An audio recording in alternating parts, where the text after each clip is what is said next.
Mohammed Haji. I'm a researcher at the Centre for Academic Shia Studies based at the Al-Khoury Foundation. My experience of the UK, I was born in the UK to parents who are from East Africa. They migrated to the UK after fleeing persecution and civil war in Tanzania, and they came to the UK with no money, they came to the UK in 1991. I was born into a family that never had much money, but that had a lifetime of experience. And I was very lucky to have three older brothers who, cared for me and loved me and became my support base. I was lucky to have a very good education, and I then went to university. I was very fortunate because my brothers and my family as a whole, they valued education from a very young age. So I went to university in Birmingham. I did political science. I've always been into writing, and I've always been into journalism, and I've always written my whole life. I always loved writing, from essays to just small pieces to blogs to whatever. So, and I've always had a passion for politics. So I went to university, graduated last year, and then I came across an internship I was offered by CAS. The key thing for me, as I mentioned, is education. I would tell any young person, anyone out there, that take education as your key for success. Learn and learn, absorb everything, and your potential can only be unlocked through education. So I think for me, my key to where I am right now is having a vision and having an idea as to where I want to be in 5, 10, 15 years' time, and have a passion for wanting to do something and try and make it as specific as possible. So people say that I want to be rich. Well, break it down. Say how rich you want to be. The more you can break it down and the more you can visualize it, the more better. So I would say have a vision, have a good education, and just don't lose hope. I would say my greatest success would be helping homeless people in Leicester.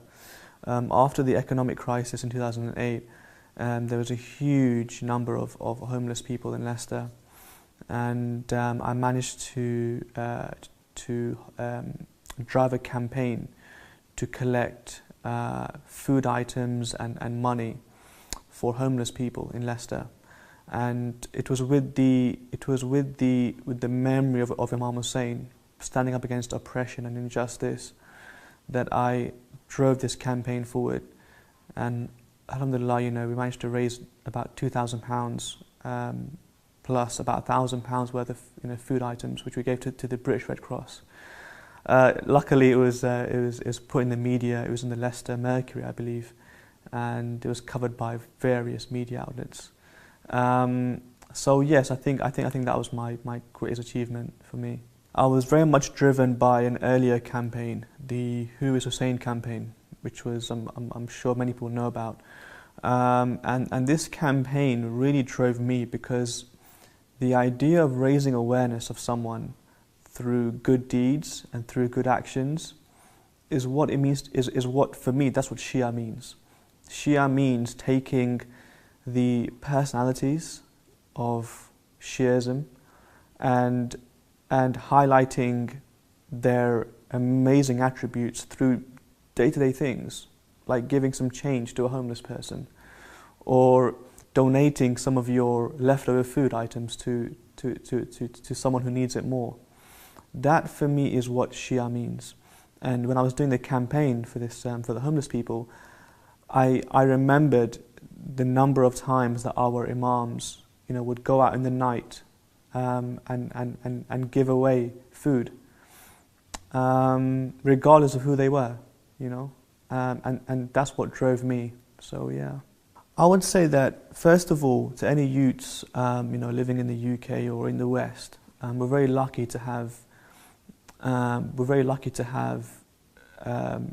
a good system of education. We're very lucky to have a stable political environment. We're very lucky to have you know, a strong economy in some ways. I would say maximize the opportunities that you have here that you may not have elsewhere. Take everything with both hands. And like I said before, just have a vision. You know, say to yourself, in 5 years' time, I want to be this. And then ask yourself, how am I going to get there? And for me, that took the form of getting a paper out and literally writing down, you know, where you want to be and how you're going to get there.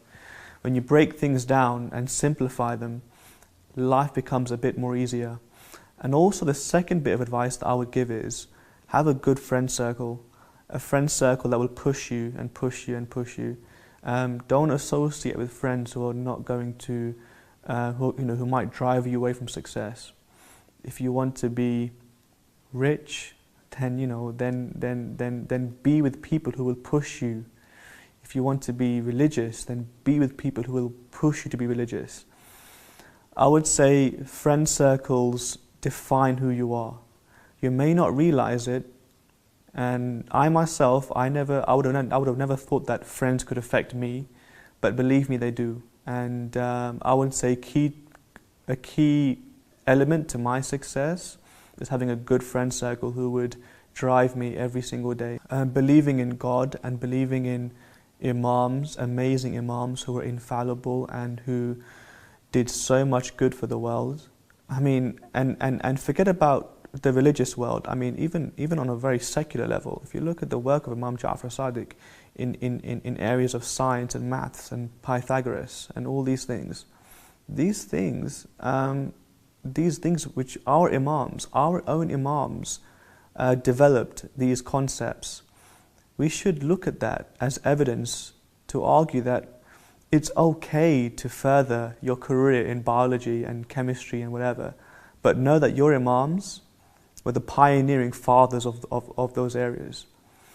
So I would say take pride in learning secular knowledge, as well as obviously religion as well. So yeah. My main contribution, I would say, to the community, to the Shia Muslim community, is in the area of youth development. When I went to university, I was alhamdulillah blessed with the chance to take over a youth body in Leicester, which caters for 11 to 16-year-olds. And my job was to basically cater towards their personal, spiritual, religious, and academic needs. So one of the first things that we did was have an Easter camp where we got about 30 to 40 children in the mosque, and we got them to stay in the mosque for about 4 days, and we took them, go-karting, and we took them tobogganing and all these things. But we also taught them, we also got lecturers from outside the community and obviously inside the community as well to give talks on the importance of women in Islam, the importance of akhlaq, the importance of Imams in our religion, as well as the importance of learning how to talk properly or learning how to present yourself properly. So I was being involved with that project was probably one of my biggest things that I've done for the community. But that's been supplemented very much with other stuff like having tuition classes. So recently we've launched free tuition classes for children in areas of maths, English and science for those who can't afford tuition. And alhamdulillah, we've had about 20-30 kids who have come on a regular basis. We have around about 10 teachers who come and donate their time. And so I guess those two are the main things that I've tried to give back to the community, I guess. So at the moment I'm looking at the situation of minorities and Shia Muslims in Malaysia. So looking at the fatwa in '96 that was released by the council in Malaysia, which effectively banned Shia Islam. So my job is to basically try and speak to those on the ground in Malaysia. I'm in contact with about 3 or 4 professors who feed me information, and then I then put that into a much more broader report, which gets published hopefully very soon.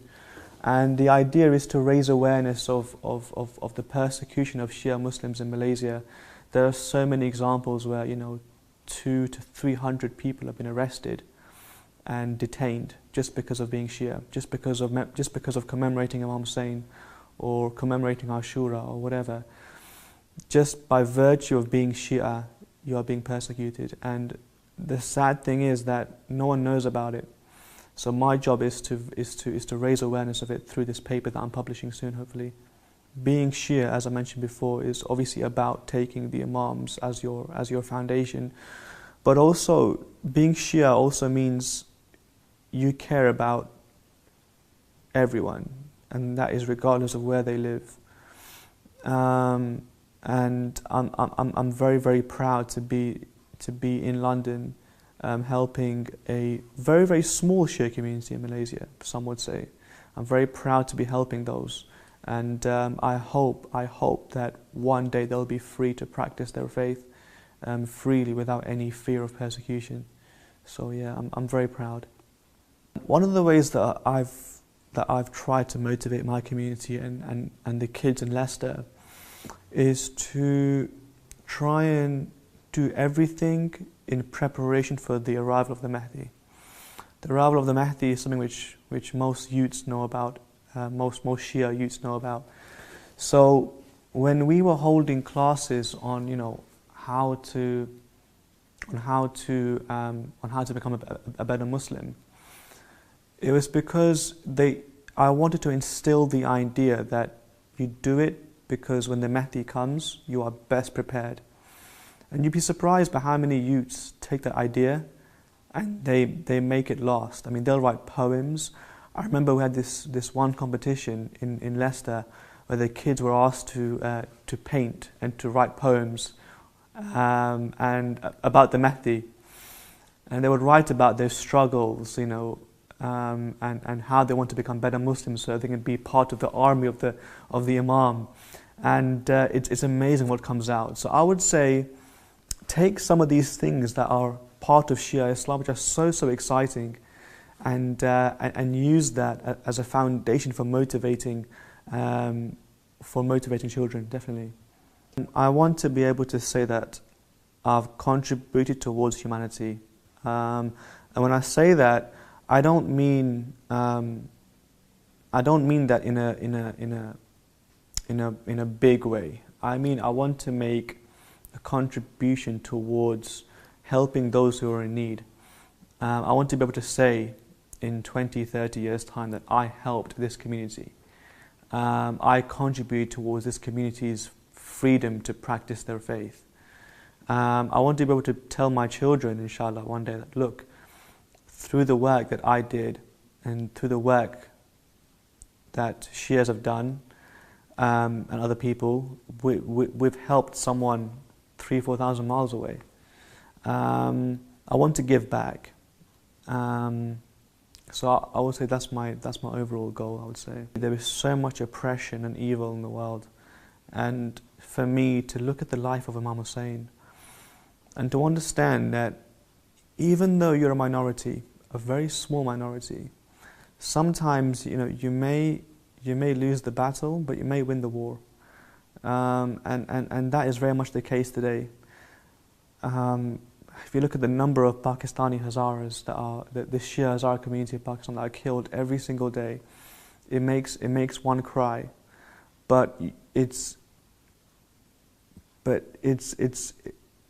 kind of realize that even though they may be dying, their message is still being heard here in London, and Imam Hussein's message is very similar. That message is still causing people to give up so much of their time. I mean, I always look back at the Hussein campaign and I think, wow, like Imam Hussein was responsible for that. Like that's amazing. So I use that as my inspiration, definitely. When I was young, I really wanted to help my family. I think that was my biggest thing. I mean, when I was young, I was very fortunate to have a strong, loving, caring family, and I wanted to pay them back effectively for what they gave me. So when I was young, I used to do ridiculous things like write cards or draw something or write something or whatever. But I think when I was a kid, I think that was my focus. And then I think when I got older, I realized that okay, humanity is humanity. Everyone's a human, so let's try and help other people as well. And yeah, I think religion can be a very powerful tool for success. When you realize just how small you are in the world, and you realize that there is someone or something out there that cares about you and is pushing you to become successful, it's very reassuring. Sometimes you think I'm all alone and there's no hope, but then you dig deep into your heart and you ask yourself, am I really alone? And when you realize that there's a God who loves you and wants you to become the best that you can be, it just provides you with that extra push. Often it's so hard to look at the world as a researcher in my field, and it's so hard to believe that these people are being persecuted, but it's so hard to raise awareness of it sometimes. But then you have to have faith, and that faith drives you every single day, whether it be to speak to a different journalist, or or write up a new campaign, or whatever it is. That belief in God pushes you every single day. So yeah. What about Ahlul Bayt? Do you have any? Yeah, absolutely. I mean, again, I look at Imam Jafar Sadiq and I just think that the advancements that he made and his students made. People forget that if it wasn't for his students, stuff like Pythagoras, which we take for granted every single day, right angles, for example, all these things were by Imam Jafar Sadiq's students. So I would say that the role that the Ahlul Bayt play in my life specifically is great. To know that I can take examples from each and every Imam and incorporate that into my daily life, whether it be Imam Hussein's stand against oppression, or Imam Ali's fight against injustice and intolerance and whatnot, and Imam Jafar Sadiq's research areas. I can take different things and incorporate that into my life in all areas. So the role that they play is huge, definitely. My first and foremost piece of advice to any youth out there, and this comes from someone who's seen a lot of injustice in the world, is really appreciate what you have. Don't take it for granted. The fact that you can eat every single day, that you've got a nice bed to sleep on, that you've got shelter. Really appreciate what you have, because there are many kids out there in the world who haven't even got clothes, haven't even got a warm place to stay at night. Focus on what you have than what you don't have. That'll be my first piece of advice. My second piece of advice is, on a more general note, is don't go to school and come back and not have learnt anything at all. Take everything, absorb it, take it all in. Because there are kids out there who can't even travel to school safely. So don't take education for granted. Thirdly, I would say have a passion. If it is to be a footballer, then be a footballer, but be the greatest footballer that you can ever imagine. If you want to be a doctor, then be the greatest doctor you can be. Don't settle for okay.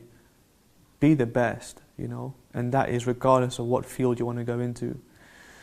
And lastly, I would say just take every single day as a new day. Don't ever get, you know, set down. I for one had many obstacles to getting to where I am, but that's every single person. Barack Obama had so many obstacles to becoming the president of the US. All the successful people had so many areas where they were set back. But don't get let down. Just keep going, and with the will of God and Ahlul Bayt, you'll be fine. Okay. Do you want to add, like, saying the main important, you know, advice I would say is, you know, have faith in Allah and Ahlul Bayt, and then they will push you towards. Yeah. If you don't say number one, because number one you already said it. Ah, so yes, yeah, sure. You would say, like, the main important thing, Mm. and then cut. Number one is this, number two this. Okay, yes, so yes. would you be able to say the main important thing? About Yeah, sure. So that Allah pushes you. Yes, you know, yes. Because without the religion or Allah, you wouldn't be a successful person. Absolutely. You wouldn't reach to any stage anyway. Absolutely. I think there's no doubt that, you know, you're nothing without, you know, as God said, you know, be and it will be, you know, without God's will, you're nothing. So you have to be grateful towards God, and you have to really appreciate the fact that you are nothing without Him. And I would say that I myself, I've experienced that in terms of, you know, when you've got nothing going for you, nothing is happening. You know, you've got no job, you've got no career, you've got no money. But then you realize that you've still got one thing, and that's God. God is always there. He's never leaving. He's always there. So I would say the most important thing is to really, really understand that no matter who you are, no matter how bad you are, no matter how worse off you are, have faith in God, because He will give you the success which you deserve in the end. If not now, then in the hereafter. And what about the thought that, you know, the teaching of Ahlul Bayt? I would say that, I mean, you know, one can learn a lot from just the event of Karbala. You can take 1,000 lessons. You can learn patience and virtue and standing up for what's right. And you can learn so much. For example, no matter how small you are and how insignificant you are, you can still win. You know, you may have, you know, 72 people, but you can still win. You know, you can still achieve success, no matter how small you are, no matter how insignificant you are. If you are a community of 10 people, you can be the change which you want to see. So the role of the Ahlul Bayt in success is so important, because they were successful. They are your role models. They achieved success on a grand scale, that it was a success which 1400 years later people still remember. That's success. I've always said to people who want to be successful, look at those who are successful. And by Allah, there is no one as successful as Ahlul Bayt. So learn from them, definitely.